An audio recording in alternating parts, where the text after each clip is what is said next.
So Between the River and the Railroad was a track I started like 1.5 years ago. And so like the longer the track went on, I kind of started writing some lyrics that on the surface they don't seem like they're talking about much, but then if you scratch a bit, scratch beneath the surface, they talk about some stuff that's like quite close to home to me personally. I worked with Callie, great singer. We recorded it like in the summer. It was back where I lived last year. There was a tile shop directly next door, and parking around mine was super expensive. So any mates with cars would always ask me, where can I park? It's super expensive.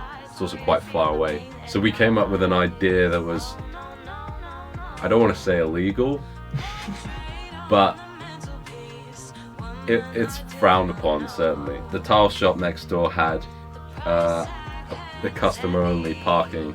We figured that it's cheaper to go into the tile shop and buy a 50p sample tile than go and pay like £5 for parking.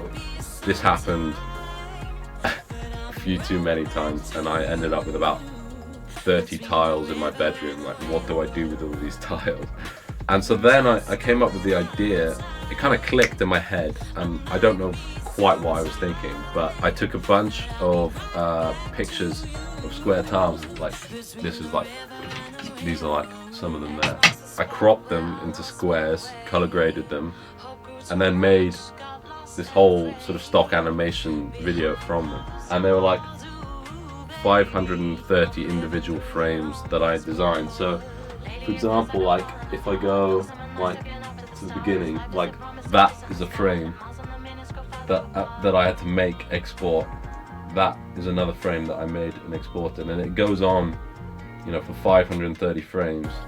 And yeah, it took about 2 weeks of like constant work. It was about 14 hours a day making this weird kind of video that I didn't even know was going to work, and I'm still not sure it does. I got all the frames done, and then I've been sort of playing around with the touch bar, just sliding it back and forth to see like what it looked like. And originally I was going to sort of export all the frames and then time it to the video, but that would have taken probably another 2 weeks, if not more. So then I was like, why don't I just screen record and just do this? Which is what you actually see in the music video. Me sitting in my living room, probably like 4 in the morning, sliding this touch bar. So then I started working with James, and we synced everything up, made sure the timing was right. It was a weird kind of process at the end, watching the video back. I used to get extra time like on exams because I have like visual processing issues. And, like, I find stuff like this super scary, but to actually make an inherently visual music video for me it was super rewarding to actually sit back and finish it and just enjoy it, really. Yeah.